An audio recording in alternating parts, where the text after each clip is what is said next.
I mentioned at the start of last week's episode that I felt like coming into 2025, I felt really lost for what I might want to do. I kept asking myself what I wanted the year to look like, what areas of my personality I wanted to push myself in, or what goals I might want to accomplish. But every time I did that, I felt like I ended up hitting a wall mentally. I knew I wanted more for myself, but I just had no idea what it was. However, I found that in writing these 2 episodes, it made me realize something.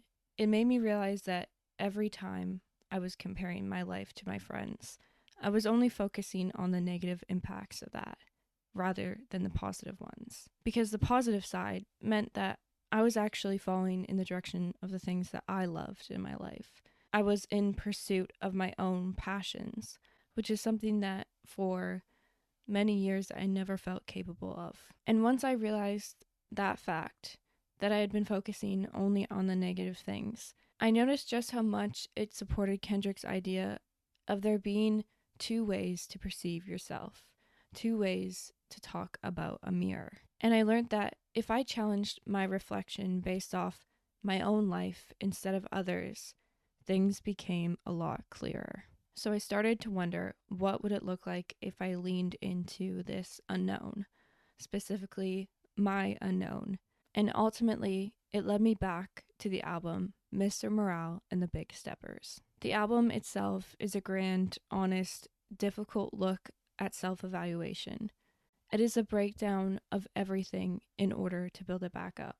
And it is a masterpiece. It is an example of what we need to be doing to get to the other side of the negative beliefs that we believe about ourselves, or our pain, or our mistakes. On the song Mirror, Kendrick presents the idea of a mirror in a completely different way than last week. He presents the mirror as a metaphor to be able to see the things that we need to change in our life. I'd like to ask you to be open and honest with yourself while listening to today's episode.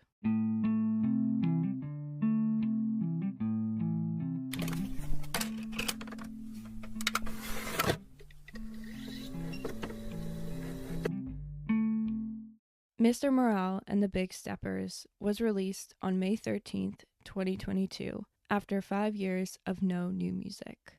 Kendrick greets us with, "I've been going through something. 1,855 days.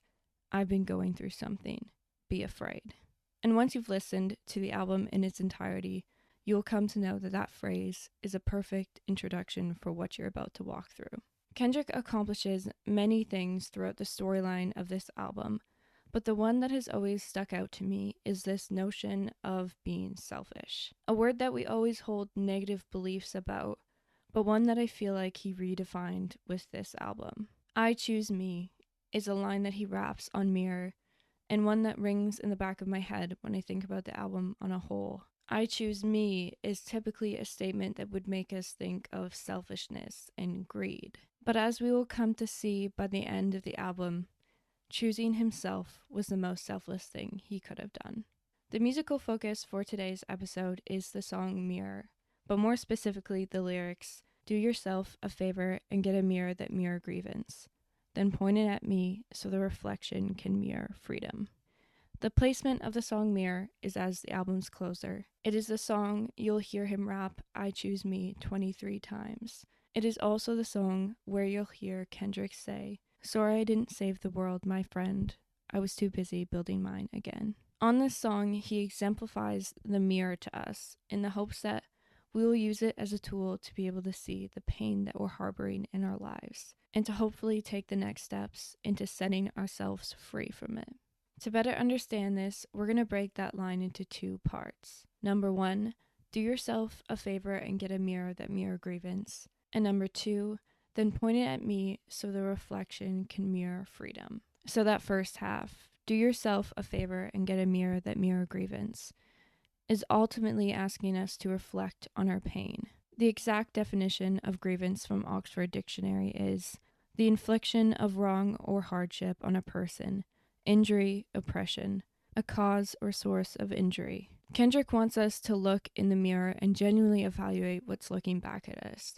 Not just the things that we want to see, but rather to see the reality of the pain that we've learned to live with, This allows us to see our brokenness and to hopefully take the next step into healing that. In psychology, there is a term called self-concept, and on positivepsychology.com, it is defined as the multidimensional perception of who we are, including self-esteem and self-image.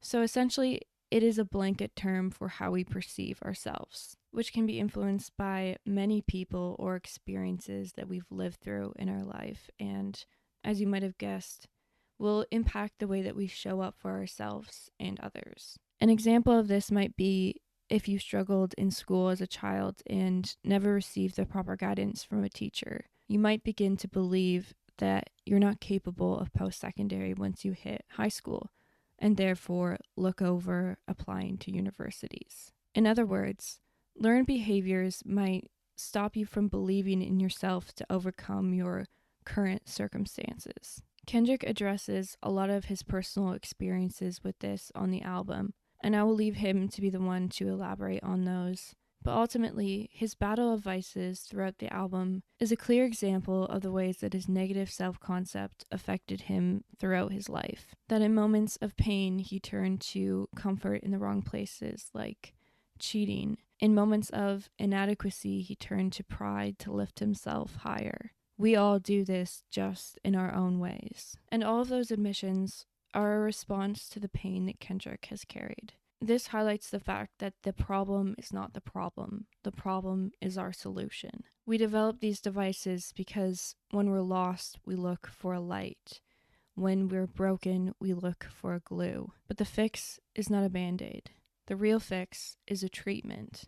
It's learning that our self-concept is not fixed, it's mendable. Now, this is a heavy topic, and I want to note that I'm not educated in it, so I'm going to find some resources to leave for you, and I would encourage you to step away from today's episode if this is a bit too heavy and you feel that that's what's best for you. But I do feel like this is an important conversation to have. More often than not, this podcast tends to be about learning how to be gentle with ourselves as we grow at our own pace. But I think that a part of that is self-respect, and I think that a part of self-respect is self-discipline. I think that there's a level of personal expectation we should uphold for ourselves. And in acknowledging the ways that we may have been wrong, we can learn not to repeat those behaviors. In the second part of that line that I quoted from Kendrick earlier, he says, "Then point it at me so the reflection can mirror freedom." This is his reassurance to the audience that his hard work paid off, that forgiveness and humility actually set him free. And this can be the hope that you hold on to as you do the hard work. As I said when we were talking about XXX last week, I felt that there were two Bible verses that went along very well with my points for these two episodes. So the second one is Proverbs 27 verse 19, and it reads, "As water reflects the face, so the heart reflects the person." Both the Bible verse and the lyric from the song are reminding us that our heart will reveal who we are. It will reveal our strengths and our weaknesses. But what we do with our reflection will determine the path that we take. As I noted earlier in today's episode, Mr. Morale is about taking everything apart in order to build it back together. And it reminded me of a very powerful art form called kintsugi. Kintsugi is a Japanese art form, and it means to join together with gold. I first saw it in an art museum probably 2 to 3 years ago now, but I was heavily reminded of it while writing this portion of the episode. So I decided I wanted to learn a little bit more about it because I was just intrigued by it and intrigued by the memory of it.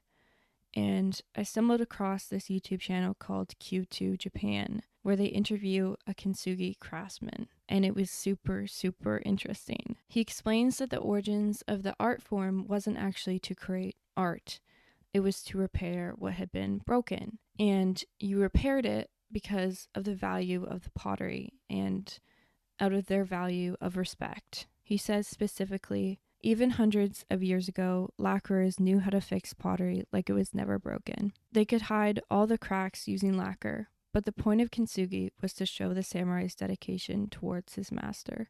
The cracks are there to remind us that it was broken, but to make that reminder beautiful by using gold. To hide the cracks would be to lie or deceive. That day in the art gallery, kintsugi was one of the only things that really stuck out to me, but it took me this many years to actually learn what it meant. What was originally interesting about it, like taking something broken to make it beautiful, actually became the least interesting part. What I find much more fascinating now is that it was never for superficial beauty. It was always out of respect. It was just what you did. You have two options when it comes to looking in the mirror and seeing broken pieces reflect back to you. You can scoop them up, turn away, and throw them in the trash, or you can look at them and see the value in yourself, and out of a place of respect for yourself, you can choose to put them back together, even if that means there's a couple cracks. This is exactly what Kendrick does on the second part of Mr. Morale and the Big Steppers. What Kendrick is doing on the album is publicly exposing his own issues and how he worked to overcome those for the sake of his future. He's exposing his egotistical behaviors, his lustful behaviors, his insecurities. He himself is ripping off the crown because he's learned he can't bear the weight of being a god. A message that he hones in on the song Savior when he raps. The cat is out of the bag, I am not your savior. And on the song Crown when he sings, heavy is the head that chose to wear the crown. I believe he does this in the hopes that we, the consumer of the music, can see his flaws. That we can see that the pedestal or the shrine that we make for actors, musicians, politicians, leaders, is actually dehumanizing them to us. We start to believe that there are people who can become perfect, and when they fall, because they will, it skews our perception of reality. The very striking point that Kendrick is making on this album is that if he can publicly take off his mask, if he, with all these eyes watching him, can open his door and show you all his skeletons, then surely you can do it in your own life as well.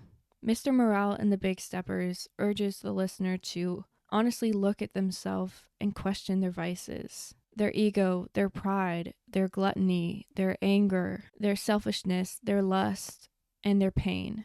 On Mr. Morale, Kendrick also takes some time criticizing cancel culture, which I think is no coincidence considering his later tone of grace on the album. My interpretations of his criticism is he's trying to show us how quick we are to lose humanity. The internet has allowed a place to exist that feels unlike anything else. It doesn't feel like reality because it's not. It's only a part of our reality. Yet with the explosion of jobs online or content creation or celebrity coverage or news coverage, it's created a gap between our tangible world and the online world that we immerse ourselves in, which means that everything feels so real, yet there's still space between you and I. And in doing this, the more our society delves into the internet and the more out of touch we begin to become. This then might lead us to a place that we can burn a bridge without even looking at it. That when someone makes a bad decision, there is no place for empathy anymore, and in doing that, when we criticize them, we immediately place ourselves above them. Now, I want to be really clear, I am not in any way talking about criminal action or excusing behaviors, and neither do I feel that Kendrick was when he made this point on the album. To me, the main point he was making is that when we can so quickly detach ourselves and villainize someone else, we end up looking at ourselves as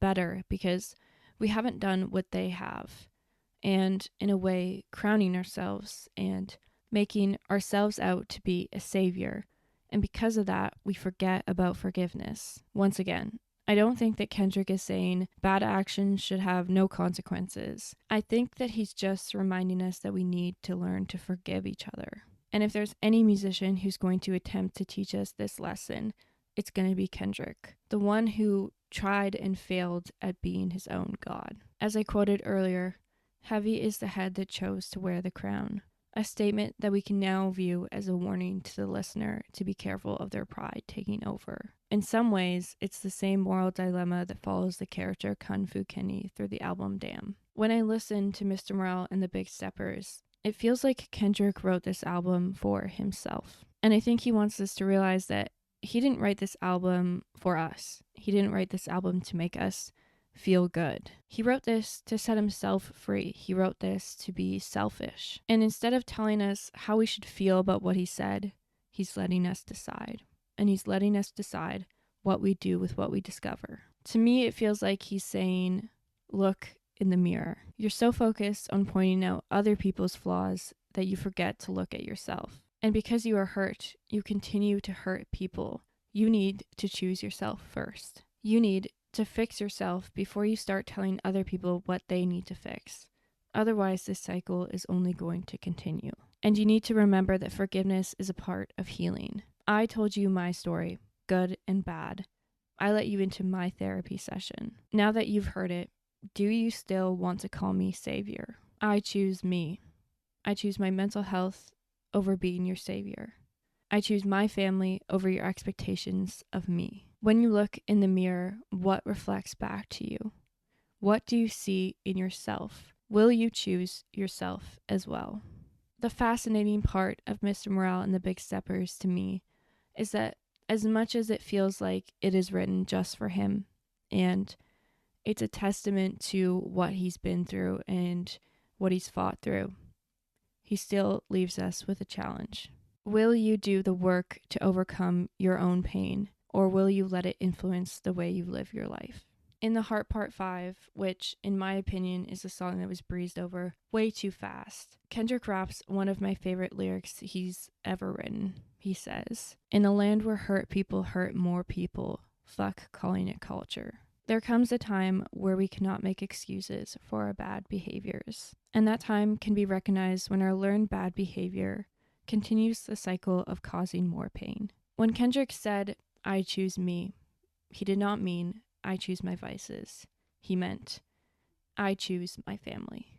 As always, all social media and sources will be in the show notes. Let's let music bring us together, and don't forget to grow up slowly.